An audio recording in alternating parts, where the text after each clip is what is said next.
This is a message to all of the kind people who have contacted us since we commenced Operation Tom Crawford.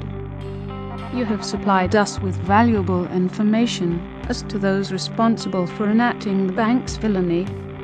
You have shared with us your stories of the abuse you have suffered at the hands of the banks. To date, we have collected and investigated just short of 1,000 governmental bodies, companies, websites, Facebook and Twitter accounts and email addresses of misguided individuals who make their living out of the misery of their fellow man. We have learned a great deal about the way that the banks and their agents are conspiring against the honest men and women of the Isles of Great Britain, and our brothers and sisters who inhabit the rest of this small blue planet that we all call home.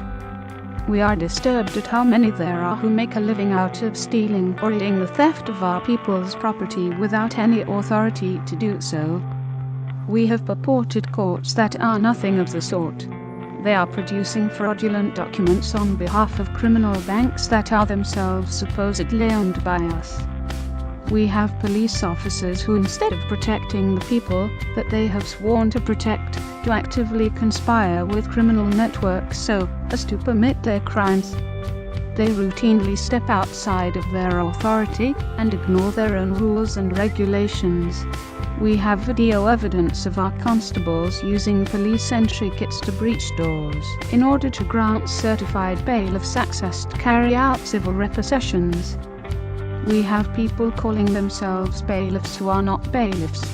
For these individuals, the future would seem to be a difficult one, as they can be sure that they will be the first to be sacrificed by their criminal masters. We have evidence of law firms conspiring to abuse the court system in order to evict our people from their homes.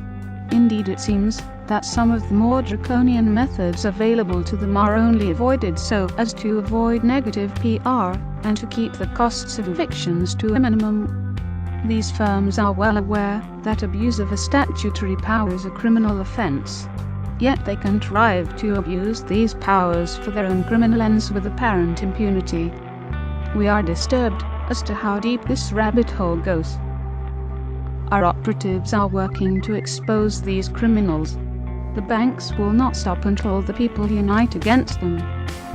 Brothers and sisters, we must organize against this tyranny.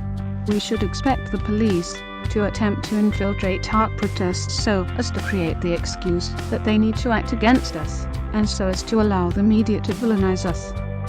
We must remain peaceful, honorable and united. We must be mindful of those who will seek to silence us. We will not stop. We will continue our operation and we will act when we are ready. Tell everyone that you know. Share the message in every way that you can. Find and support your local response groups. Now is the time to rise up.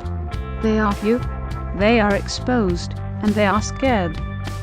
We are many, we are good, and we are fearless. We are united by one. We are divided by zero. We will not forgive. We will not forget. They should have expected us.